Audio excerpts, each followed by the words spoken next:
bagaimana? Tak kembalikan ke hukum syariat ya. Tak kembalikan ke hukum syariat ya.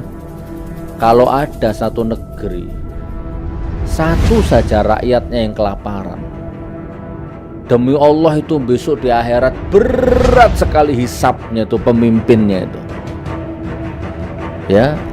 Ya presidennya, ya menterinya, ya rezimnya.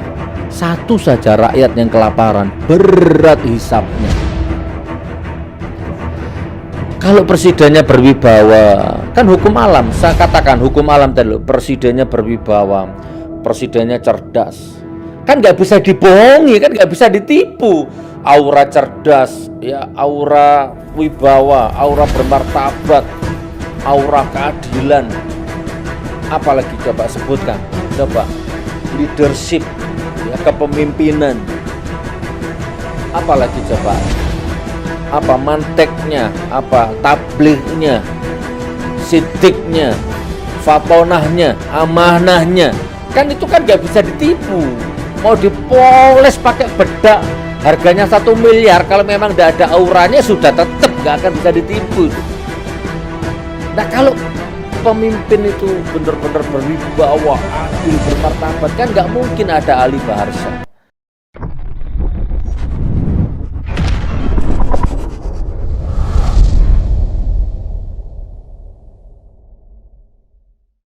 Putri Abu, ya apa nak?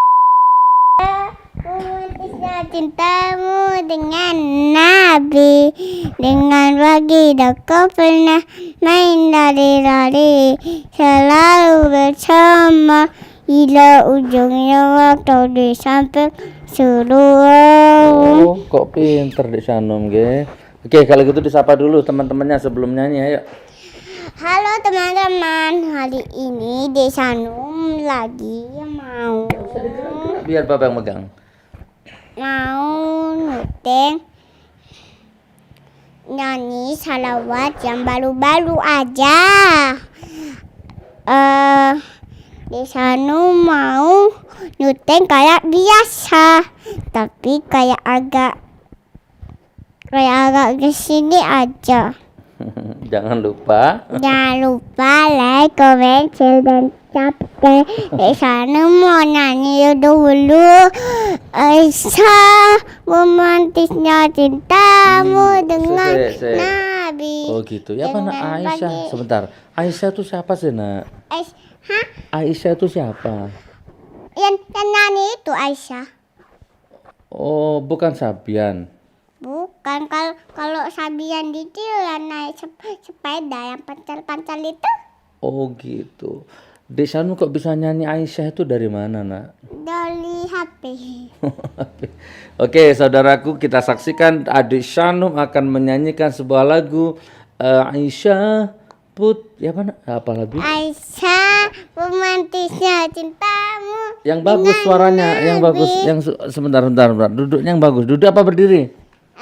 Duduk. Ya sudah, kalau gitu yang bagus. Oke, kita dengarkan, tidak boleh mengangkat tangan. Kita dengarkan adik Shanum akan menyanyikan sebuah lagu Aisyah. 1, 2, 3. Aisyah, romantisnya cintamu dengan Nabi, dengan baginda kau pernah main lali-lali, selalu bersama hingga ujungnya waktu di samping Rasulullah. Aisyah, romantisnya cintamu dengan Nabi, dengan baginda kau pernah main lali-lali, selalu bersama hingga ujungnya waktu di samping Rasulullah. Aisyah, romantisnya cintamu dengan Nabi. Kok diulang-ulang terus? Refnya ada, refnya? Nggih. Ada refnya? Itu sudah. Oh itu toh. Oh, tidak boleh naik ke meja kakinya. Tapi Abi aja malah nggak hafal itu nak, lagu itu nak. Kenapa? Tidak tahu, adek kok hafal sayang. Ini pun Baba mau kultum sekarang ke. Adik Shanum buatkan Baba kopi, ke susu, ke. Mau nyanyi apa lagi? Mau nyanyi apa mau ngomong? Terserah. Mau ngomong. Coba banyak orang yang kangen sama Adik Shanum. Baba, Gus Nur, mana Dek Shanum? Aku kangen gitu katanya nak. Coba ngomong pun terserah, mau ngomong apa? Cerita apa? Ini Dek Shanum ada di mana? cerita apapun terserah, ayo yang baik. Oke.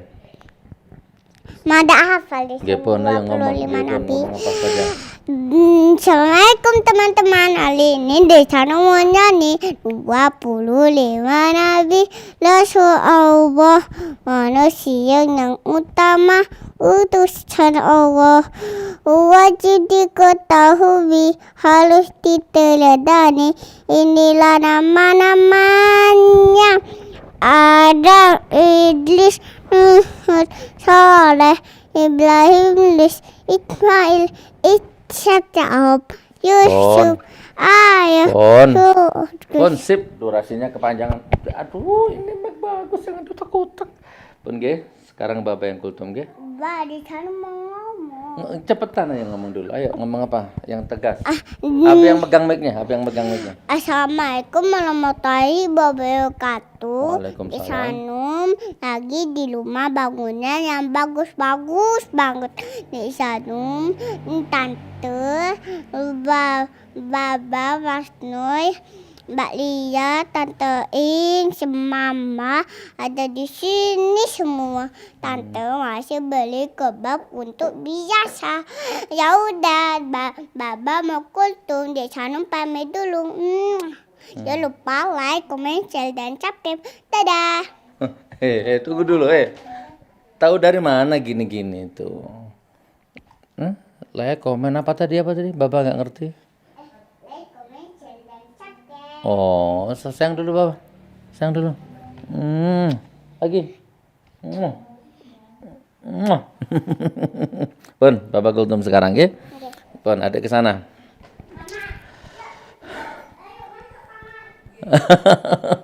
Ya, assalamualaikum warahmatullahi wabarakatuh. Dia ini, nih, adik mau kultum.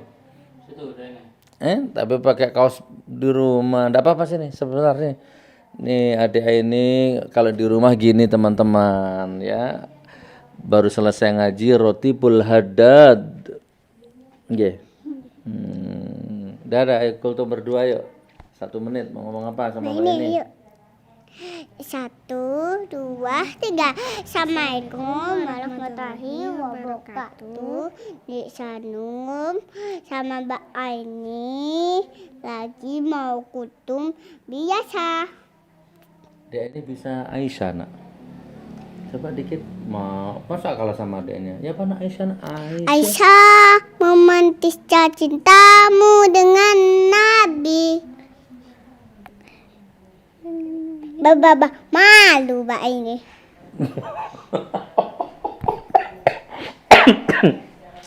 Betul Roni, betul. Ya sana, dah sana. Bapak mau kultum ya. Biar enggak kepanjangan. Oke, saudaraku, assalamualaikum warahmatullahi wabarakatuh. Kita mau membahas soal Ali Bahar Shah ya. Ali Bahar Shah ditangkap Bareskrim pasal berlapis yang melaporkan siapa tadi Mu'anas Aidit, kurang lebihnya begitu, ujaran kebencian, penghinaan kepada Presiden Jokowi lewat penguasa ya, presiden goblok lah intinya ya. Kita akan bahas masalah itu. Oke, kita ngalir saja. Sesuai improvisasiku lah ya, bagaimanalah, mudah-mudahan video ini bermanfaat insyaallah, amin amin ya rabbal alamin. Jadi gini saudaraku, kita akan membahas dari berbagai macam sudutnya kan gitu ya. Pertama, Ali Bahar Shah itu sebenarnya anak baik gitu. Oke, sebelum saya ngomong, saya putarkan satu video dulu. Video ini gak ada hubungannya sama Ali Bahar Shah, nggak ada hubungannya sama kontennya Ali Bahar Shah ya, nggak ada hubungan. Siapa Ali Bahar Shah? Bang Ali ya. Oke, coba perhatikan, tonton video ini. Selamat menyaksikan. Ketika kami dirumahkan, apa yang bukan makan? Apa yang harus kami kasih anak-anak? Tolong ditunjukkan Kok nanti udah 2 minggu kami nggak makan. 2 minggu kita udah 2 minggu kami nggak punya uang Pak. Tahu kami baik, itu tugas Bapak. Tapi tanggung jawab lah.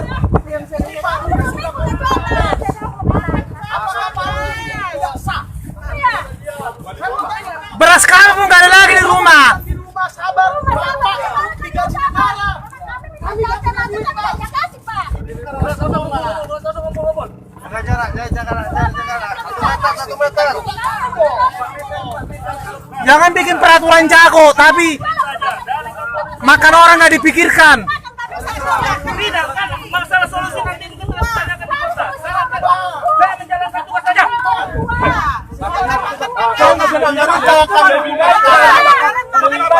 Makan juga sama saya. Mau kami di rumah tapi dikasih makan.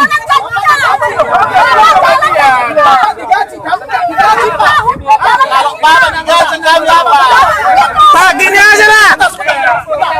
Sama-sama di rumah lah kita, tapi PNS nggak usah digaji. Mau nggak?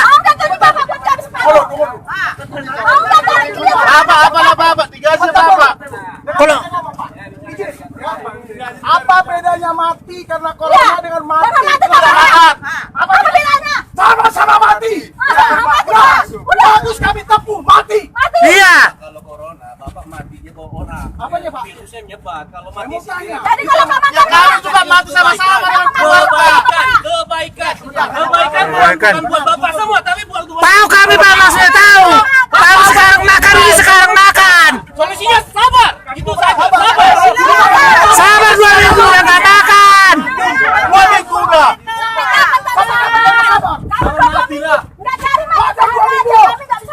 Sudah 2 minggu. Digaji Bapak. Kami gak ada gaji. Solusinya pemerintah itu apa? Ini kan aturan aja. Aturan. Ngomong sama wali kota. Iya, wali kota Pak. Pak Rudi. Yang pasar Siapa? resmi. Ini resmi tidak pasar ini. Apanya? Resmi tidak pasarnya. Pasar gelap ini. Tidak ada izin mau pasar. Mau resmi tidak resmi? Mau resmi. Kami makan, kami tidak mencuri. Penting halal. Yang penting halal. Kami tidak mencuri. Kasih kebijakan. Kami mencoba mencari makan. Nah, baik saudaraku, bagaimana setelah nonton video tadi itu? Aku kok gak enak lunggun ya. Gimana setelah nonton video tadi itu?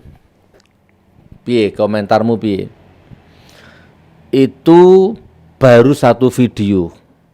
Ada ratusan dan ribuan video yang sejenis. Gitu kan, yaitu tentang rakyat yang kelaparan, rakyat yang susah, rakyat yang tidak diberi pilihan, keluar nggak boleh, suruh di rumah tapi nggak dikasih makan. Atau dan memang terjadi bener-bener ya, kalau tak buka semua itu datanya Masya Allah, bener-bener ada sekarang ini tahun 2020 di sebuah negara yang kaya raya, bahkan terkaya seluruh dunia, bahkan sempalan surga konon kabarnya yang namanya Indonesia ini. Sekarang ini masih banyak ada orang yang nggak makan sampai sehari, nggak makan sampai 2 hari, nggak makan sampai 3 hari, itu nyata bukan dongeng. Jadi bagaimana? Tak kembalikan ke hukum syariat ya, tak kembalikan ke hukum syariat ya. Kalau ada satu negeri, satu saja rakyatnya yang kelaparan, demi Allah itu besok di akhirat berat sekali hisapnya itu, pemimpinnya itu. Ya presidennya, ya menterinya, ya rezimnya. Satu saja rakyat yang kelaparan, berat hisapnya.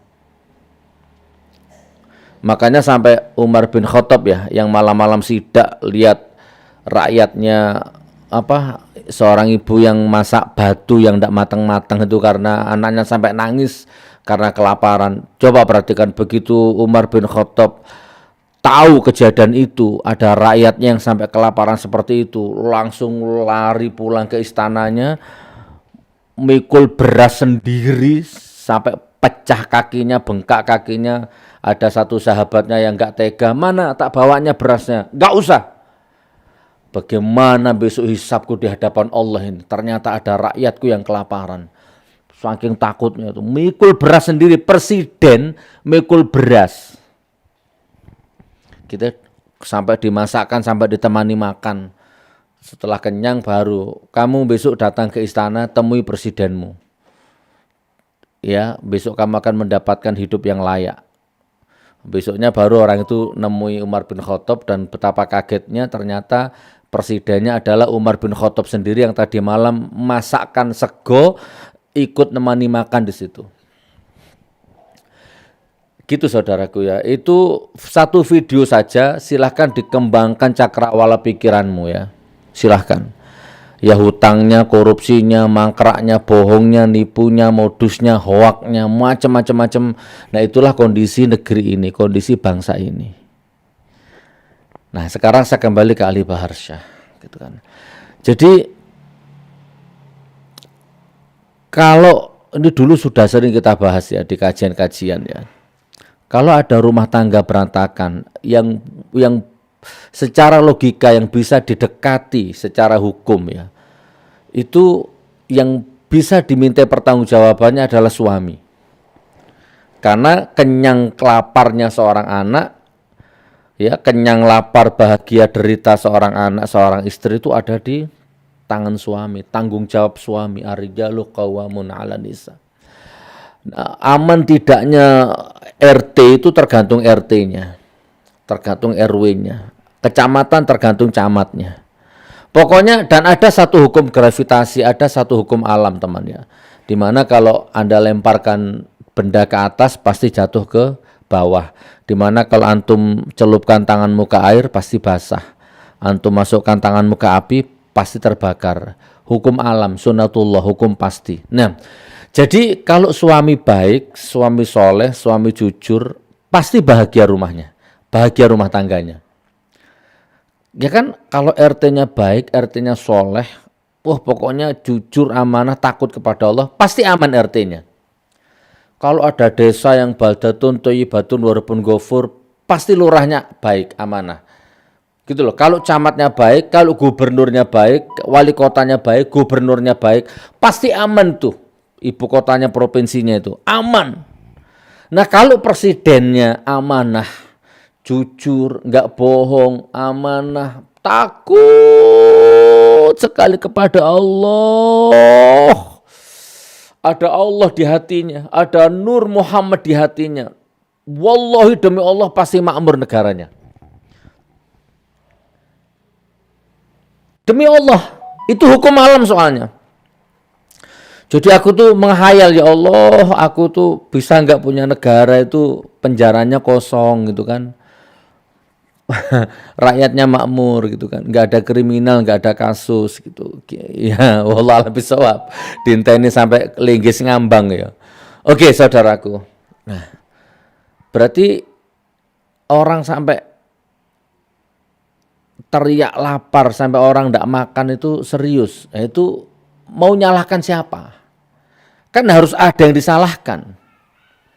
Harus ada yang dimintai pertanggungjawaban kalau ada rakyat yang kelaparan. Jangan cari makan sendiri, dikasih akal. Jangan gitu, enggak boleh.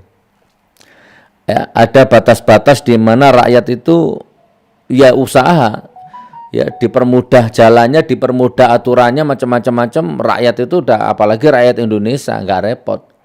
Ini saya belum masuk ke Ali Barsa ya, ini masih kisi-kisinya aja lah. Kalau ada rakyat yang kelaparan, masa mau nyalahkan saya gara-gara Gus Nur ini?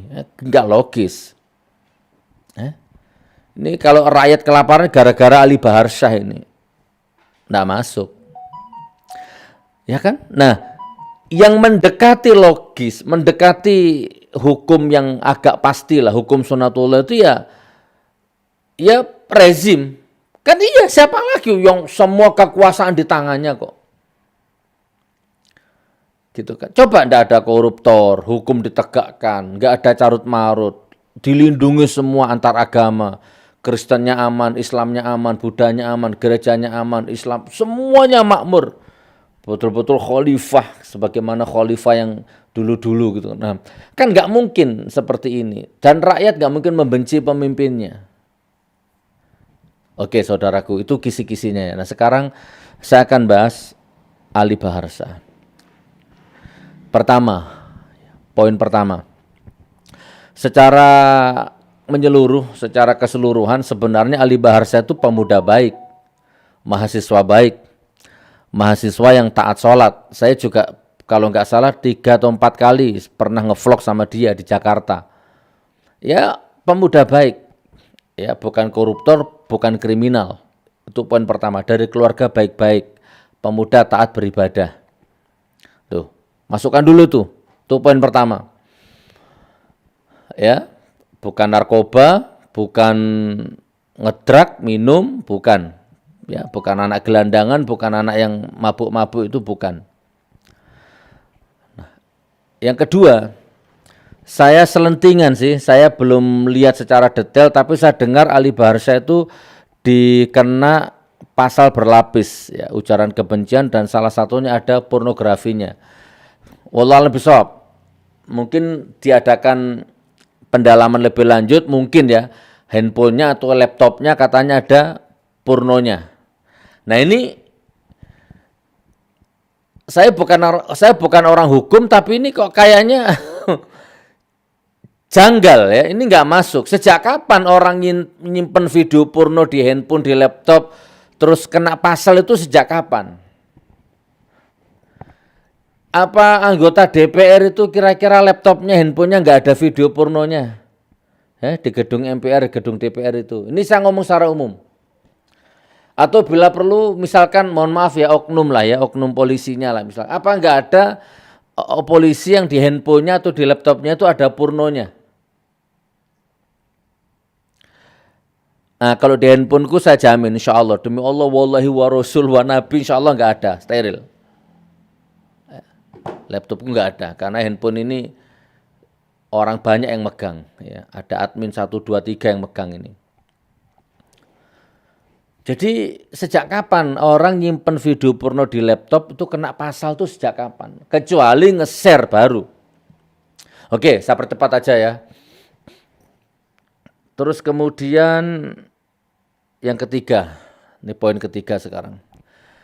Kayaknya kalau Presiden goblok ini bukan hanya Ali Baharsah yang ngomong. Secara implisit, beberapa waktu lalu Yusril Ihza Mahendra pun juga pernah itu. Secara implisit. Ada dua itu, di panggung sama di ELC. Kalau yang di ELC saya nggak bisa nampilkan lah, nanti kena teguran, nggak boleh. Di ELC itu Yusril pernah ngomong, negara-negara lain itu nggak ngerti KPK, nggak ngerti itu siapa itu. Yang ngerti ya presiden, presidennya goblok. ELC, implisit. Ya, bahkan di suatu acara pengajian juga Yusril Ihza Mahendra juga pernah itu ngomong seperti itu. Jadi kalau kata-kata seperti itu sebenarnya bukan hanya Ali saja yang ngomong. Bahkan sama-sama terngiang di otak kita ya anak Cina itu. Wah lebih sadis, lebih parah daripada Ali Baharsah. Kacung gue, jongos gue bunuh. Subhanallah. Dan ujung-ujungnya minta maaf. Dan ujung-ujungnya di bawah umur. Sebenarnya nggak masalah sih itu minta maaf kayak atau di bawah umur, terserah. Hanya masalahnya kan itu menjadi sentimen batin rakyat ya, terluka. Mau nggak mau akui atau tidak, karena ya sejak ada rezim ini kan memang Cina ini luar biasa dapat panggung. Ini bukan rasis, bukan, memang iya. Ya, tidak adil, ketimpangan sosial di mana pribumi cari pekerjaan susah. Ya, Tiongkok, Cina berdatangan walaupun di musim corona pun berdatangan berduyun-duyun cari pekerjaan, gampang di sini. Gitu. Jadi sekarang ini sensitif dan bukan rahasia umum kalau ada orang Cina misalkan orang kaya dalam acara pernikahan aja, kalau yang menikahkan orang miskin dibentak-bentak kayak tanpa perasaan gitu kan, mati kamu sendiri, capek begitu Cina yang bikin acara. Nah, itu kan sentimen-sentimen batin publik seperti itu kan tidak terpikirkan. Ya kan, tes kesehatan kalau orang kaya, subhanallah. Oke, saya percepat aja. Jadi Anda tahu, Pak polisinya tahu, semua tahu. Saya itu termasuk orang yang paling senang kalau hukum ditegakkan. Saya itu walaupun nggak salah, batin nggak salah, saya tetap sidang disiplin. Sidang jam 10, jam setengah 10 saya datang, on time.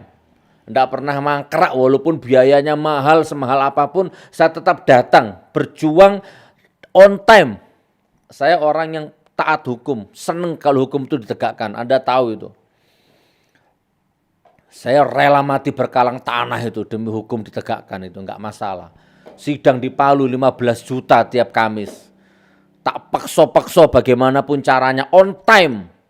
Terbang dari Bandung, terbang dari Jakarta, terbang dari Medan. Tiap Kamis ke Palu hanya untuk sidang. Begitu nyampe sana sidangnya cuma 5 menit, cuma 10 menit. Cuma dengarkan saksi-saksi yang enggak berbobot. Enggak apa-apa. Yang penting aku taat hukum. Jadi enggak usah diragukan masalah itu. Jadi enggak masalah sebenarnya Ali Baharsa diproses. Cuman bukan rahasia umum. Ada orang yang jauh lebih parah dari Ali Baharsa yang dalam tanda petik dekat dengan penguasa, dekat dengan rezim, kenapa kebal hukum. Itu aja masalahnya. Koruptornya bebas sampai sekarang nggak ketangkep, itu kan menimbulkan sekali lagi ya sentimen-sentimen publik itu menjadi akumulasi memuncak menjadi bom waktu. Kalau presidennya berwibawa, kan hukum alam, saya katakan hukum alam tadi loh, presidennya berwibawa, presidennya cerdas, kan nggak bisa dibohongi, kan nggak bisa ditipu. Aura cerdas, ya aura wibawa, aura bermartabat, aura keadilan, apalagi coba sebutkan, coba leadership, ya kepemimpinan, apalagi coba, apa manteknya, apa tablignya, sidiknya, fatonahnya, amanahnya, kan itu kan nggak bisa ditipu. Mau dipoles pakai bedak harganya 1 miliar, kalau memang tidak ada auranya sudah tetap nggak akan bisa ditipu itu. Nah kalau pemimpin itu benar-benar berwibawa, adil, bermartabat, kan nggak mungkin ada Ali Baharsa, nggak mungkin ada orang-orang Said Didu, nggak mungkin ada Rocky Gerung. Nah jadi gitu teman, jadi ya prihatin lah atas kasus yang menimpa saudara kita Ali Baharsa itu. Saya bukan di pihak mana, sumuk dek. Ya, tapi saya juga salah satu orang yang mengalami kezoliman di rezim ini, mengalami penganiayaan, harga diri dijarah, martabat dijarah, harta, waktu, tenaga, pikiran, kebahagiaan dijarah. Padahal makan uang rakyat aja enggak, saya cuma ngomong jujur, ngomong apa adanya, menyampaikan ketidakadilan yang terjadi di negeri ini. Hanya itu. Dan enggak ada yang bayar, sama-sama tahu. Berdaulat saya masalah itu.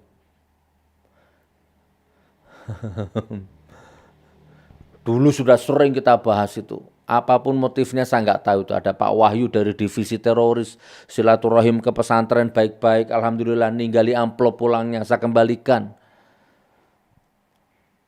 Itu saudaraku. Nggak apa-apa diproses, cuman itu tadi.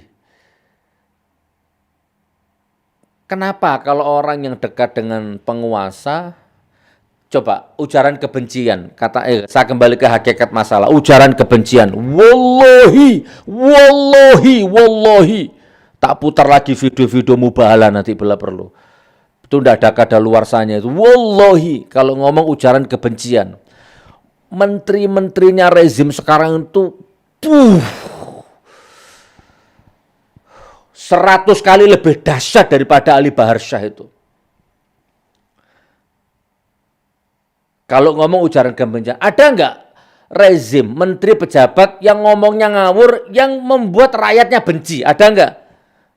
Kalau antum nanya ke saya, demi Allah imanku mengatakan ada. 7 turunan dilaknat sama Allah. Ada. Banyak. Kok enggak ditangkap? Kok enggak diproses? Ada enggak rezim ini yang mulutnya hoak? Ada enggak? Anda nanya ke saya, demi Allah, wallahi, ada. Di depan mata, lan-lanan kalau orang Jawa bilang. Kok nggak diproses? Mobil SMK, bohong, hoak, menipu, kok nggak diproses? Orang miskin, jangan menularkan penyakitnya ke orang kaya. Itu hoak, itu menebar kebencian, kok nggak diproses? Mau minta waktu 5 jam. Bahas hoaknya penguasa, ada. Dan Saya yakin polisinya tahu, buzzernya tahu, rakyat tahu, saya yakin tahu. Kok nggak diproses? Yang melecehkan Nabi ada nggak di rezim ini? Saya tanya, yang melecehkan Nabi Muhammad ada nggak? Terus yang melecehkan Quran ada nggak? Terus yang bawa masuk anjing ke dalam masjid ada nggak? Intinya gini, tingkah pola, bahasa tubuh, bahasa wajah, bahasa lisan, ya, yang jauh lebih bejat, jauh lebih sadis, jauh lebih bengis daripada Ali, ada nggak kira-kira? Banyak, tapi kok nggak diproses? Ya nggak apa-apa, memang saya paham. Mungkin itu protokoler hukum dunia memang begitu. Loh kalau mau boleh jujur-jujuran kan rezimnya kan tukang bohong, tukang nebarkan kebencian. Ujaran kebencian tiap hari itu rezim itu. Ada berapa juta rakyat itu yang otaknya mendidih, bahkan perutnya mendidih mikirkan rezim ini. Kok nggak diproses? Menghina Nabi, menghina Quran, menghina macam-macam, dilaporkan kok nggak diproses. Abu Janda dilaporkan, kok nggak diproses. Sukmawati dilaporkan, kok nggak diproses. Adi Armando dilaporkan, kok nggak diproses. Dan banyak lagi. Ali Barsa dilaporkan, kok diproses. Saya dilaporkan, kok diproses. Padahal secara hakikat hakullah saya nggak salah. Mungkin juga secara hakikat Ali Barsa juga nggak salah.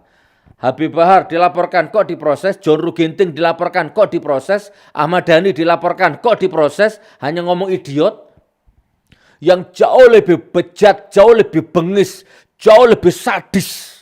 Akhlak dan kata-katanya dari Ahmad Dhani, dari John Ruginting, dari Ali Barsa. Banyak. Lingkaran rezim banyak.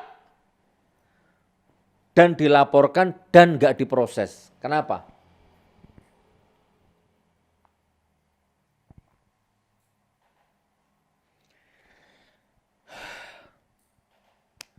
Hukum tegakkan seneng aku, ayo. Proses, Ali Barsa proses. Tapi ya nggak usah dipaksa lah. Maksudnya ya apa, kalau memang tuh goblok itu ujaran kebencian, ya udah proses. Tapi apa, porno-porno kok kena semua itu apa maksudnya? Banyak anggota DPR, banyak pejabat-pejabat yang YouTube-nya juga ada pornonya kok. Oke, sampai di mana ya? Apalagi yang melaporkan kalau nggak salah dari partai PSI. Nah ini mumpung saya ingat. Kapan hari itu ada orang demo di depan kantornya Anies Baswedan ya? Nah, Anies Baswedan anjing.